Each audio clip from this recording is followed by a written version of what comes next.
ध्रुवम अपाय अपादानम इत्यत्र ध्रुवम पदस्याभिप्रायः। पहला है स्थिर, दूसरा है निश्चितम, तीसरा है स्थिरभूतम, चौथा है अवधिभूतम। सही उत्तर हो जाएगा आपका ऑप्शन नंबर डी, अवधिभूतम। अवधिभूतम अर्थात ध्रुवम अपाय अपादानम, अर्थात जहाँ से अपाय अर्थ अलगाव या निश्चित हो उसका अपादान संज्ञा होती है और उसमें पंचमी विभक्ति का प्रयोग हो जाता है। तो यहाँ पे पंचमी विभक्ति का प्रयोग हुआ है। अगला देखते हैं सतसंज्ञकौ स्तः। कत्वतु क्या है? सतसंज्ञकौ स्तः कत्वतु मुतुप वतुपौ सत्रिसानचौ तव्यत तव्यत नियरः। तो यहाँ पे क्या होगा आपका ऑप्शन नंबर सी, सत्रिसानचौ यहाँ पे राइट हो जाएगा। सत्रिसानचौ सतसंज्ञकौ स्तः अर्थात सत्रि और सानच प्रत्ययों की सत संज्ञा हो जाती है और सत्रि और सानच प्रत्ययों का प्रयोग वर्तमान काल में हमेशा किया जाता है। मातृ शब्द से तृतीया विभक्तो एक वचने रूपम भवति। मातृ शब्द की तृतीया विभक्ति की एक वचन का रूप होगा, क्या होगा इसमें से? मातृणा होगा, मात्रया होगा, या मात्रा होगा, या मातृण होगा। तो यहाँ पे ऑप्शन नंबर सी सही होगा, मात्रा। मातृ शब्द का तृतीया विभक्ति एक वचन में रूप मात्रा होगा। मात्रा, मातृभ्याम, मातृभी, इस तरह से इसका रूप चलेगा। आगे देखते हैं पठ धातु विधिलिंग प्रथम पुरुष द्विवचने रूपम भवति। तो द्विवचन का रूप क्या हो जाएगा यहाँ पे? पठ होगा कि पठताम होगा कि पठेताम होगा कि पठत होगा। तो ऑप्शन नंबर सी राइट होगा, पठेताम। ऑप्शन नंबर सी सही हो जाएगा। पठ धातु विधिलिंग प्रथम पुरुष द्विवचन में रूप पठेताम हो जाता है। पठ, पठतम, पठत, यह लोट लकार मध्यम पुरुष एक वचन और द्विवचन क्या जो रूप होगा यहाँ पे विधिलिंग का प्रथम पुरुष द्विवचने रूपम पूछा है। तो यहाँ पे क्या हुआ है? पठेताम। तेन पाठ पठ्यते प्रयोगो अस्ति। तो किसमें इसका प्रयोग हुआ है? कर्तृवाचस्य में कि कर्मवाचस्य में कि भाववाचस्य में कि उपरिक्तेषु को अपि न। तो यहाँ पे क्या हो जाएगा? यहाँ पे सही हो जाएगा आपका ऑप्शन नंबर बी, कर्मवाचस्य। ऑप्शन नंबर बी यहाँ पे आपका राइट आंसर हो जाएगा। तेन पाठ पठ्यते में कर्मवाच्य का प्रयोग किया गया है। जब वाक्य में कर्म की प्रधानता होती है तब कर्मवाच्य होता है और कर्मवाच्य सदा सकर्मक धातुओं के साथ होता है। इसमें क्रिया जो होती है इसमें क्रिया सदैव आत्मनेय पद में होती है, इसमें परस्मय पद में नहीं होती है क्रिया। और कर्मवाच्य में कर्ता में तृतीया विभक्ति और कर्म में प्रथमा विभक्ति हमेशा लगता है। कर्ता के पुरुष तथा वचन का क्रिया पर कोई भी प्रभाव किसी भी तरह से नहीं पड़ता है और इस वाक्य में कर्ता में तृतीया विभक्ति, कर्म में प्रथमा विभक्ति तथा क्रिया में आत्मनेय पद का प्रयोग हुआ है। एकोनविंशति को हिंदी में क्या कहते हैं? एकोनविंशति हिंद्याम कथयति। तो एकोनविंशति को हिंदी में क्या कहते हैं? 120 की 21 की 20 की 19। तो यहाँ पे क्या हो जाएगा? 19 यहाँ पे राइट आंसर हो जाएगा। एकोनविंशति को हिंदी में 19 कहते हैं। 21 को संस्कृत में क्या कहेंगे? 21 को संस्कृत में एक विंशति कहते हैं और 20 को क्या कहा जाता है? विंशति कहते हैं। और इसी तरह से 9 को 9 और 29 को नवविंशति या एकोनत्रिंशति या 39 कहा जाता है। और एकोनविंशति का अर्थ होता है एक कम है 20 में अर्थात 19। आगे देखते हैं संयोग संज्ञा भविष्यति। द्वयोः स्वरयोः मध्ये या द्वयोः व्यंजनों मध्ये या द्वयोः वाक्यों मध्ये या द्वयोः पादयोः मध्ये। तो यहाँ पे संयोग संज्ञा होती है तो किसके बीच में होती है यहाँ पे? तो राइट आंसर क्या होगा? ऑप्शन नंबर बी राइट हो जाएगा। यहाँ पे द्वयोः व्यंजनयोः मध्ये हलो अंतरा संयोग संज्ञा भवस्यति। यतो ही अभिव्यंज्य विहिता हल संयोग संज्ञा स्यु, अर्थात अचों में अव्यवहित हल संयोग संज्ञा होते हैं। और इस परिभाषा के आधार पर जो परिभाषा बताई हमने उसके आधार पर दो व्यंजनों के मध्य में हमेशा संयोग संज्ञा हुआ करती है। आगे देखते हैं अधोलिखितानां कस्मिन् पदे संहिता संज्ञा प्रयुक्ता। तो किस पद में संहिता संज्ञा का प्रयोग है? उपेंद्र में, रामस्य में, कमलम में या अचलम में। तो यहाँ पे क्या राइट हो जाएगा? यहाँ पे राइट हो जाएगा option number A Upendra. Option number A Upendra right हो जाएगा। और इसका सूत्र होता है परसन्निकर्ष संहिता, अर्थात वर्णों में अत्यंत समीपता होने की स्थिति में संहिता संज्ञा होती है और संहिता संज्ञा होने पर संधि कार्य होता है। आगे देखते हैं। और यहाँ पे जो उपेंद्र है तो उपेंद्र संहिता संज्ञा होने के कारण आद गुण सूत्र से यहाँ पे क्या हो गया है? उपेंद्र में गुण संधि हो गई है। आगे देख लेते हैं सवर्ण संज्ञा भवति। तो चार ऑप्शन है आपके। मुख नासिका वचनयो द्वय स्वरितयो द्वय अनुदात्तयो तुल्यास प्रयत्नयो। तो यहाँ पे क्या हो जाएगा आपका राइट? यहाँ पे राइट हो जाएगा ऑप्शन नंबर डी तुल्यास्य प्रयत्नयो। सवर्ण संज्ञा तुल्यास्य प्रयत्नो भवति। तुल्यास प्रयत्नम सवर्णम, अर्थात आलू आदि स्थान और अभ्यंतर प्रयत्न, ये दो जिस वर्ण के साथ तुल्य हो वे वर्ण आपस में सवर्ण संज्ञक हो जाते हैं। जैसे अ और आ का उच्चारण स्थान क्या है? कंठ है। तो दोनों का विवृत स्थान भी है यह। तो यहाँ पे क्या हो गया? दोनों की आपस में सवर्ण संज्ञा हो गई है। तो जो किसे कहा जाएगा? तुल्यास प्रयत्न सवर्णम। यहाँ पे तुल्यास प्रयत्न की सवर्ण संज्ञा हो जाएगी। आगे देखते हैं निम्नलिखितेषु वर्णेषु ईसत् स्पृष्टा वर्णा चेतव्या। तो इसमें से कौन सा हो जाएगा? ऑप्शन नंबर ए होगा कि बी, कि सी, कि डी। यहाँ पे कौन सा सही होगा? तो यहाँ पे बी सही होगा। य र ल व, य र ल व। यहाँ पे ईसत् स्पृष्ट वर्ण पूछ रहा है तो य व र ल ईसत् स्पृष्ट वर्ण होते हैं। ईसत् स्पृष्ट स्पृष्टांत स्थानम अंतः अंतस्थ वर्णों का स्पृष्ट प्रयत्न है। और स्पृष्ट प्रयत्नम स्पर्शा नाम से क से म तक के वर्णों को स्पर्श प्रयत्न कहा जाता है। अगला प्रश्न है मध्वरी शब्दे संहिता संज्ञको वर्णो स्त। तो यहाँ पे म या अ होगा कि ऑप्शन नंबर बी ध व हो जाएगा, कि ऑप्शन नंबर सी उ या अ होगा, या ऑप्शन नंबर डी व या र हो जाएगा। तो यहाँ पे राइट क्या होगा? ऑप्शन नंबर सी उ और अ। उ और अ मध्वरी। तो यहाँ पे क्या होगा? मधुधन अरि। तो यहाँ पे क्या आ रहा है? उ और अ आ रहा है।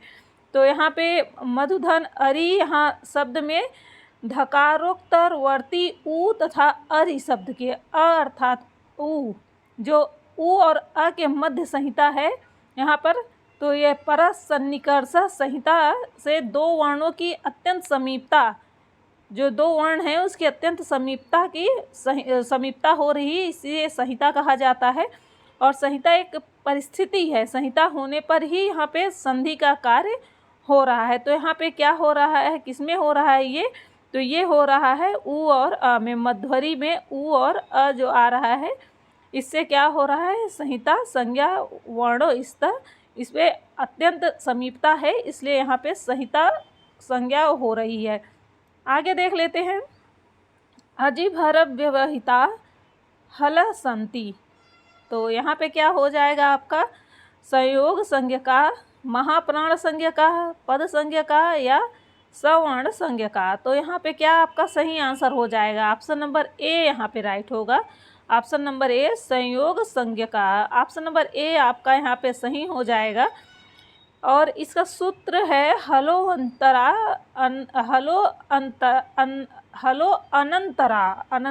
है, हलो अनंतरा संयोग, अर्थात अचों के व्यवधान से रहित वर्णों को क्या कहेंगे? संयोग संज्ञा कहेंगे। और यहाँ पे जैसे गयो पर ग और य, म, र, औ, इतने वर्णों में म, य और र अचों से रहित है, तो इनके बीच में जो स्वर का व्यवधान नहीं है, तो इससे य और र वर्णों की संयोग संज्ञा हो रही है इसमें।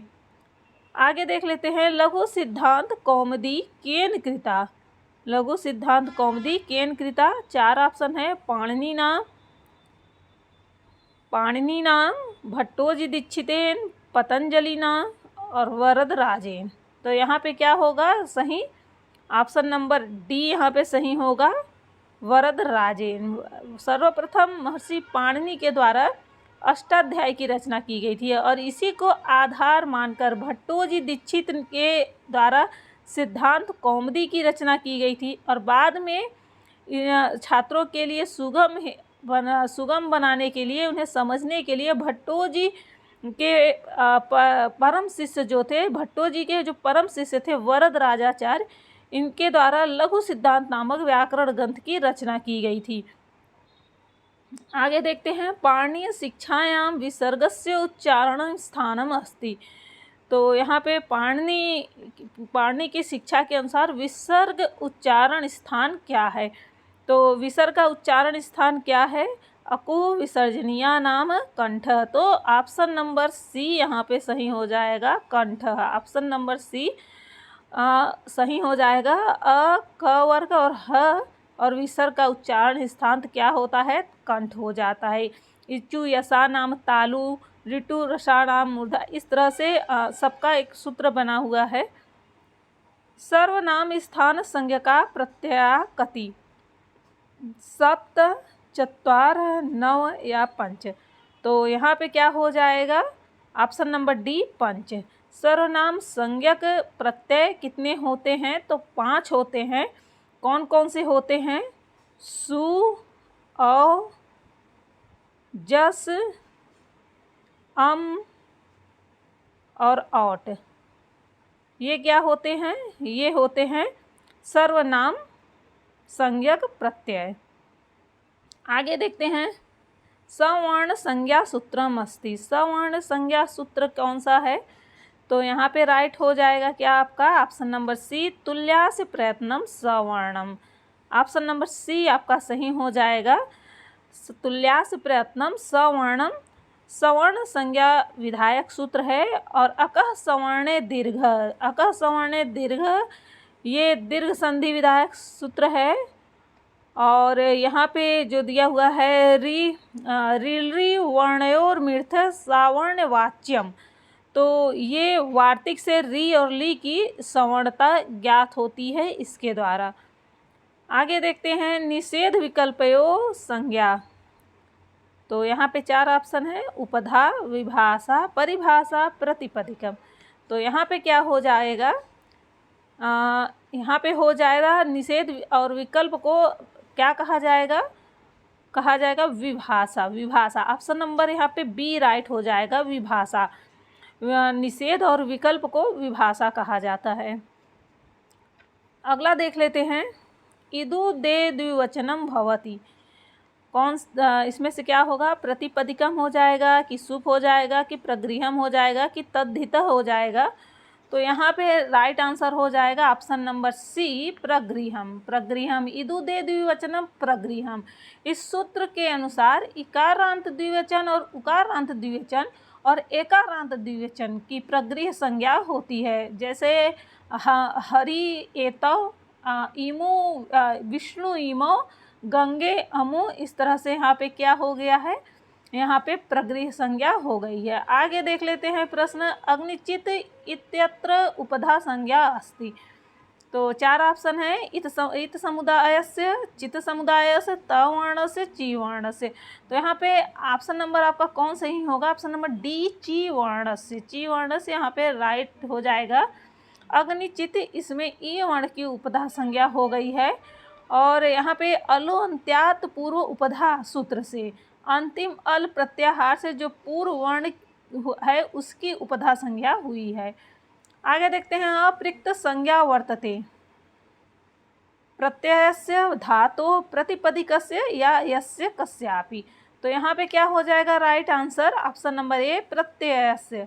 अप्रत्यक्त एकाल प्रत्यय अर्थात अप्रत्यय एकाल प्रत्यय अर्थात एक वर्ण रूप प्रत्यय की अप्रत्यक्त संज्ञा होती है। जैसे कि सु का यहाँ पे स और ती का त हो जाता है, और यहाँ पे जो भी मतलब कि अल वाले आदि एकाल वाले प्रत्यय हैं उनकी क्या हो जाएगी, यहाँ पे अप्रत्यक्त संज्ञा हो जाएगी।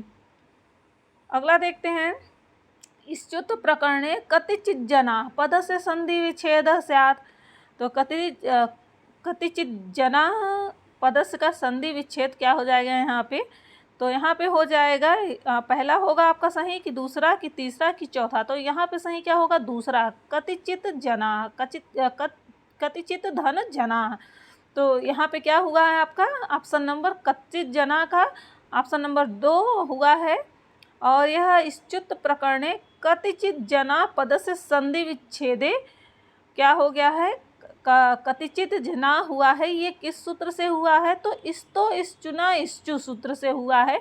यहाँ पे सकार तथा त वर्ग का सकार तथा च वर्ग से योग होने पर सकार तथा त वर्ग के स्थान पर जो सकार है उसका च वर्ग हो गया है, इसलिए यहाँ त के स्थान पर ज होकर कतिचित जना बन गया है।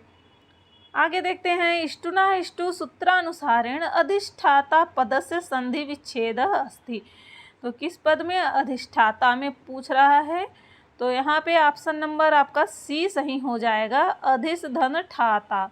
अधिस धन ठाता इष्टुना इष्टु सूत्रानुसारेण अधिष्ठाता पद का जो संधि विच्छेद है तो यह अधिष्ठाता अधिस धन ठाता होगा। इसके अनुसार सकार तथा त वर्ग का सकार, ये सकार होगा, सकार तथा ट वर्ग से योग होने पर सकार को सकार हो गया, और यहाँ पे सकार तथा त वर्ग को ट वर्ग हो जा रहा है, इसलिए यहाँ पे क्या हो गया है, अधिष्ठाता हो गया है। ट वर्ग का ठ वर्ग, त वर्ग का यहाँ पे ट वर्ग हो रहा है। अगला देखते हैं, अति हिमम पदस्य समास विग्रह स्यात्। तो यहाँ पे क्या हो जाएगा आपका ऑप्शन नंबर सी सही हो जाएगा, हिमस्य अत्यय। हिमस अत्यय यहाँ पे राइट आंसर हो जाएगा। और यहाँ पे वचनेषु सूत्र से अत्यंत नाश के अर्थ में जो यहाँ पे अर्थ में हुआ है, अति हिमम का लौकिक विग्रह क्या हो जाएगा, यहाँ पे हिमस अत्यय तथा अलौकिक विग्रह हिम गस अति हो जाएगा। यहाँ पे अति हिमम का क्या हो जाएगा, अलौकिक विग्रह हिम गस अति हो जाएगा। अगला देखते हैं, देवदत्ताय रोचते मोदका स्वदते च अपूपः उपरोक्त वाक्य प्रियमाण क वर्तते। तो यहाँ पे मोदका होगा कि देवदत्ता होगा कि अपूपा होगा कि स्वदते होगा।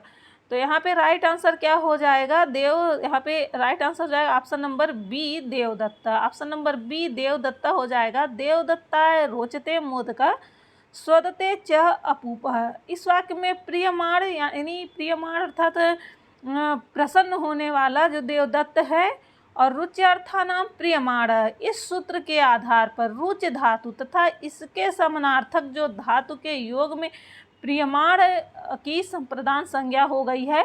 और यहाँ प्रियमाण देवदत्त है कि इसकी संप्रदान संज्ञा तथा संप्रदान चतुर्थी सूत्र से चतुर्थी विभक्ति होकर यहाँ पे क्या बन गया है, तो यहाँ पे देवदत्ताय बन गया है। अगला प्रश्न है, ग्रामस्य निकटम गहनम वनम अस्ति तत्र निवसन्ति ते लुण्ठका अस्मिन् वाक्ये प्रवृत्तम सूत्रम अस्ति। तो इस वाक्य में प्रवृत्त सूत्र कौन सा है, षष्ठी से है कि षष्ठी हेतु प्रयोगे है कि षष्ठयत सर्थ प्रत्ययन है कि दूरयंती का अर्थ है, षष्ठन्यंतरस्याम है।